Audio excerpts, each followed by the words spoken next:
Alright, so I'm going to make an updated guide for my rapier build.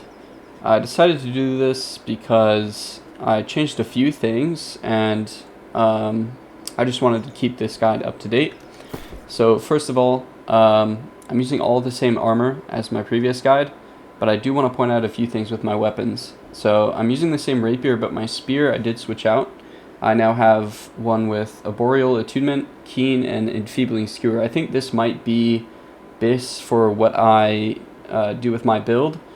The Arboreal Attunement is just going to increase damage by 18%, and then I have a separate rune glass on this, which is the Nature Rune Glass, and that's because I learned that you can't actually stack these, like for example this one, Empowered, you can't stack Hex twice with different weapons. So it actually makes more sense to use a different rune glass on your secondary, which is the spear, because you can stack that onto the Hex and it will do more damage. So just a small thing there. Obviously we still want Enfeebling Skewer. That is a necessity for this build. The weaken, which is 44%, is just insane. So yeah, that's the one thing I changed with my weapons. Still using the same armor. Not much has changed here. I did change out the rune glass for elemental ward instead of my onyxes that I had previously. And that's because running mutations is a lot better with this. So you can't really do it with the onyxes because physical damage doesn't really matter. In mutations, it's all about having the elemental resistance, and you can actually get away with this. I've ran M10s with these empowered elemental wards, and then obviously for our jewelry, we're going to use the mutation specific gems for that. So let's say, for example, it's nature. We would use nature gems. This would have to be nature too. I'm just using this just because. Onto that as well, I did change out my amulet too, just for non-mutation stuff. Typically, I will use this in mutations as well, but I'd switch out the gem. Actually, no, I wouldn't do that.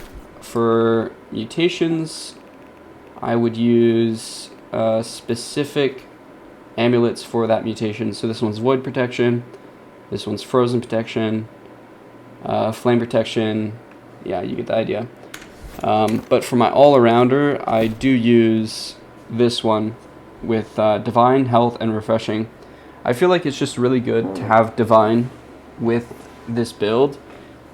Like, this build is really, really strong with Sustain. Now that I have Divine on it, we have Leeching Flurry, we have Divine, we have Health, and then we have Leeching.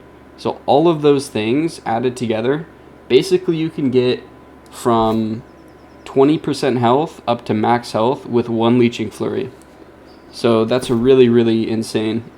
I'm still trying to find a different ring with everything here included except for thrust damage. I want to change that out for arcane damage because I think that will increase my damage more. I tend to do more damage in arcane than I do with thrust. So I think that's the only two real things that changed. Onto my attributes though, I did change some things here. Really only the fact that I run 5 con when I do regular dungeons. So for example, like Tempest regular, I'll just do 5 con. But in mutated, I tend to go from 45 to 65 con. So depending on the mutation, you know, I'll run somewhere in between there. I think that about covers it for that. Obviously, I could still go over the food. You want to use attribute food, of course, to increase stats. You saw me use the filet mushroom sauce there.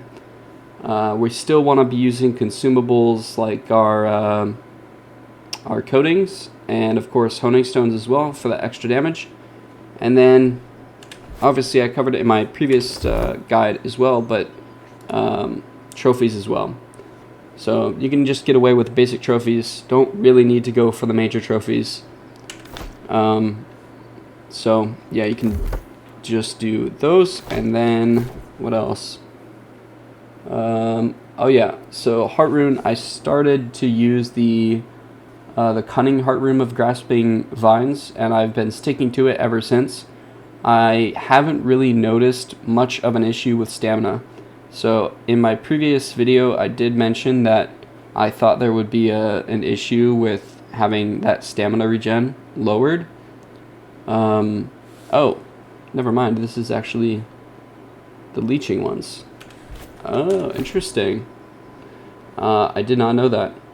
I'm not sure when I switched that out. That must have been recent, because I did have this one on for a long time. Anyways, yeah, so this is definitely the better of the two. You will inflict rend and obviously weaken as well. Very good combo there. I think that's pretty much it. There's a few things I wanted to talk about with the build itself. This is my attributes. I showed that before. But for the Rapier, I'm sticking to Breathe In. I'm actually really growing to like this perk. I think it's really good once you reach a certain skill level, because you can start mixing in evades instead of dodges. And if you're really good and you can manage stamina well, you can basically just use dodge and evade in tandem, and whenever you need stamina, you use evade.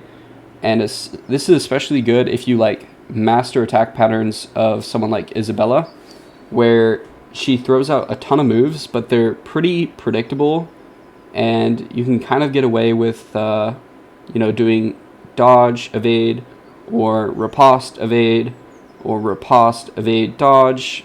She doesn't have any triple hit combos, but yeah, I think this is definitely a good high skill cap skill to use. Even on beginners, I would still say this is good, because eventually once you get to a certain point where you're using evade more defensively and also aggressively, obviously, this will become very useful for you. Then everything else is about the same. Obviously, we're gonna still want controlled breathing. This is very, very OP. It basically defines this whole build. And then refreshing strikes and fleeting strikes are both very, very good for lowering cooldowns. So yeah, I don't think there's much else to cover. Yeah, if you enjoyed the video, leave a like. Just a small updated video I decided to make, because my previous one was just slightly outdated. And I'll see you guys later.